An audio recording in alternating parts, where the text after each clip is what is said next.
Okay, so you've been paying attention more. The MLB viewership is up 10% on both networks, Fox and ESPN.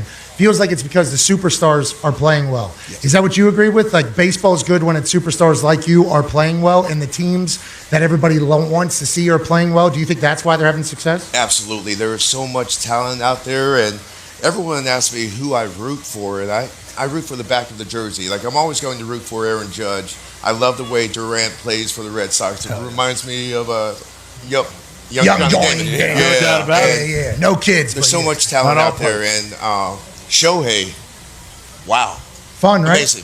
Yeah, it's fun to watch. As an ex-baseball player, what he's doing, can you, especially if he gets in pitches this year, which I guess there is a chance, when he was starting his career with the Angels and he was pitching and hitting, we were talking about him as people that don't know baseball that well, as like, holy shit, we got an alien here. Why is it so abnormal, and what are your thoughts on Shohei? Well, because you do have to concentrate on something, and Shohei hasn't pitched in a while. I think he could be very successful, but stepping back to the mound after taking a year and a half off, it's tough. I think he can do it, but for how long? I mean, Babe Ruth was the epitome of greatness. And in our day, we had the Brooks Keichneck with the Cubs who could do it, but they just didn't want to take away the best part of a player's game. It's kind of like Travis Hunter right now. What's he going to do? Shohei is the greatest hitter going right now with Aaron Judge, and why take that away from him? There's a lot of stress that goes on to being a pitcher. You give up a couple runs, and now you have to go hit. I think it's very tough. We did it in Little League. He's doing it in the big leagues.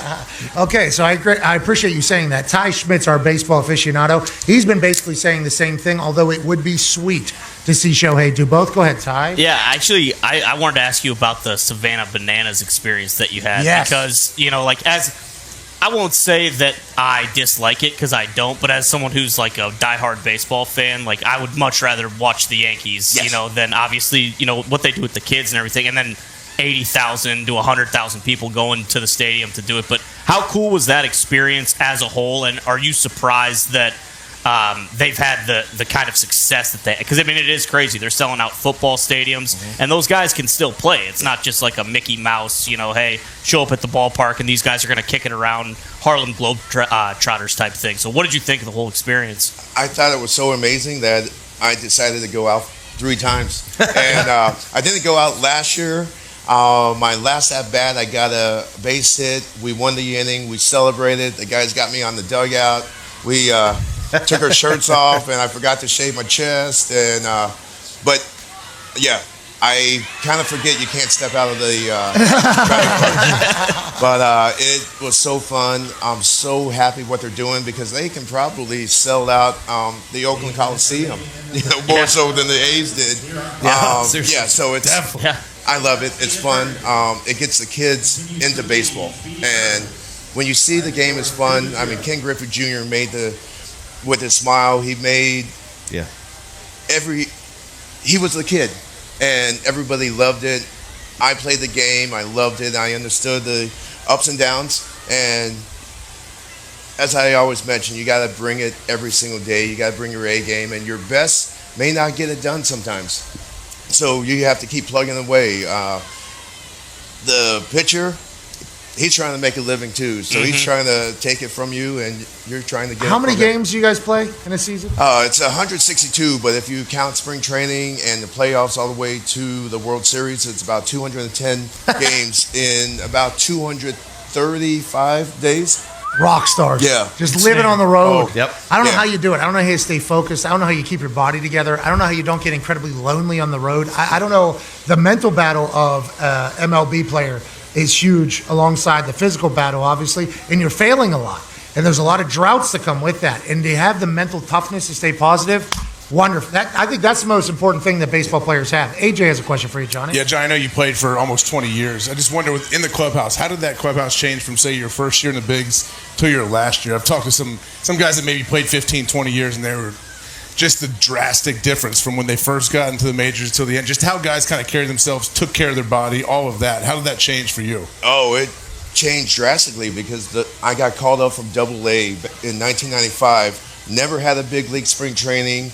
So I show up, and the Royals released Vince Coleman, like one of my childhood heroes, and I'm walking into this clubhouse, and my childhood hero is leaving. So I never had a experience of the 6 weeks of spring training at the big league level, and then there's some growing pains. They love to do the righty lefty. If a lefty's pitching, you might not be playing, but I've always hit lefties well, so you kind of had to understand that. But I learned how to play winning baseball when I got traded to Oakland. Like, Kansas City was great. We had the best offense in the league for about 3 straight years, but we didn't have pitching at the time. I had Mike Sweeney, Jermaine Dye, Joe Randa. I mean, we got after it. Carlos Beltran.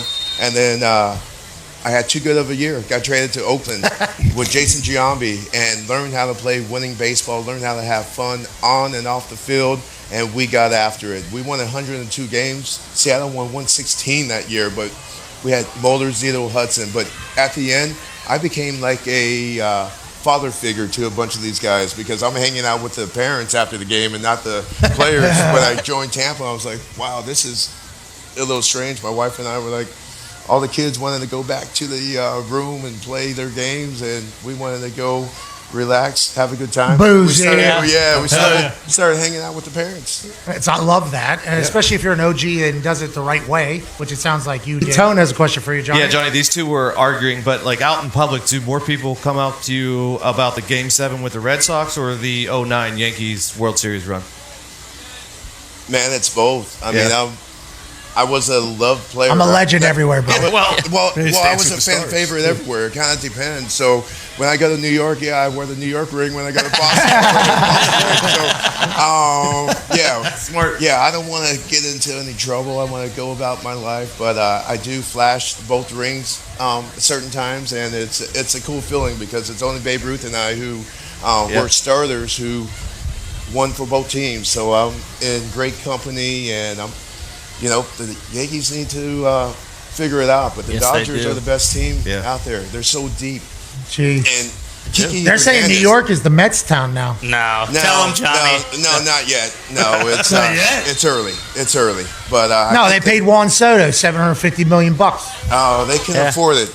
And they could give them a suite, but the Yankees, the Yankees added like 5 or 6 players who made the team better. So I think they have a stronger run against the Dodgers this year. But the Dodgers are so deep, and like Kiki Hernandez, what a great baseball player he is. He can play every position, and he has fun playing the game. Like he became one of my favorites, and